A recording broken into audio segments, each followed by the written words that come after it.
శివాయ గురవే నమః. మే నెల మాస ఫలితాలలో భాగంగా 8వది వృశ్చిక రాశి. ఈ రాశిలో విశాఖ 4వ పాదం, అనురాధ 1, 2, 3, 4 పాదాలు, జ్యేష్ఠ 1, 2, 3, 4 పాదాలు. ఈ నెలలో ఈ రాశి వారికి వాళ్ళు చేసే వృత్తి వ్యాపారాలు లాభదాయకంగా సాగుతాయి. ఆరోగ్యం బాగుంటుంది. ఈ నెల నుంచి సంవత్సరం చివరి వరకు కూడా గురుడు శుభకారకుడు అవటం వలన మీకు ఈ నెల నుంచి ప్రతి వ్యవహారంలోనూ మీకు వ్యవహార విజయము, అభీష్ట సిద్ధి జరుగుతుంది. ఆరోగ్యం కూడా మీకు బాగుంటుంది. అయితే శని ప్రభావం వలన మళ్ళీ మీకు కొంచెం మనశ్శాంతి, అన్నీ ఒకేసారి మనకు అనుకూలం ఉండవండి. ఒకడు బాగుంటే ఒకడు బాగుండడు. ఈ శని యొక్క దోషం వల్ల మీకు ఏంటంటే కొంచెం మనశ్శాంతి లోపిస్తుందండి.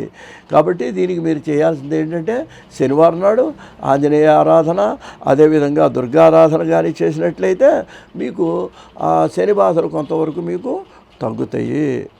నవగ్రహ ప్రదక్షిణాలు చేయండి. ఈ నెలలో సంతాన సౌఖ్యము, బంధుమిత్రుల యొక్క సహాయ సహకారాలు లభిస్తాయి. తర్వాత రాజకీయ నాయకులకు చాలా బాగుందండి. ప్రజల్లో వాళ్ళకి మంచి ఆదరణ ఉంది. కాబట్టి వీళ్ళు రాజకీయంగా కొంచెం మంచి ప్రయత్నాలు చేస్తే మంచి పదవులు పొందే అవకాశం కూడా ఈ రాశి వాళ్ళకి మనకి కనిపిస్తున్నదండి.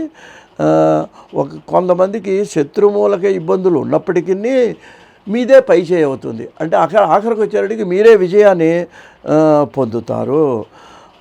వాళ్ళే నష్టాన్ని పొందుతారు. అయితే ఇక్కడ ఒకటి గమనించాల్సింది ఏంటంటే మీరు కనుక దురాశకి వెళ్ళినట్లయితే మరి మీరే నష్టపోయే అవకాశం కూడా కనిపిస్తుంది. ఎందుకనంటేనండి సత్యం జయితే అని చెప్పి మనం ఎప్పుడు కూడా మన పరిదాచుకుంటూ మనకు తగిన సంతృప్తిని పొందుతుంటే మన జీవితం సాఫీగా ఎడుతుందండి. ఏ రాశి వాళ్ళకైనా ఏ గ్రహ పరిస్థితిని బట్టి అయినా సరే దురాశ దుఃఖమునకు చేటు. అందువల్ల ఈ రాశి వాళ్ళు ఉన్నదానికి సంతృప్తి పొంది దురాశకు వెళ్లకుండా ఉండటం అనేది మరి చాలా అవసరము. ఇక సమాజంలో మీకు గౌరవం పెరుగుతుంది. ఈ రాశిలో స్త్రీలు స్వశక్తి మీద నిలుస్తారు. వాళ్ళు ఏదో పని చేస్తూ ఒకళ్ళ మీద ఆధారపడకుండా గౌరవప్రదమైన జీవితాన్ని ఈ రాశిలో ఉండే ఆడవాళ్ళు గడుపుతారు.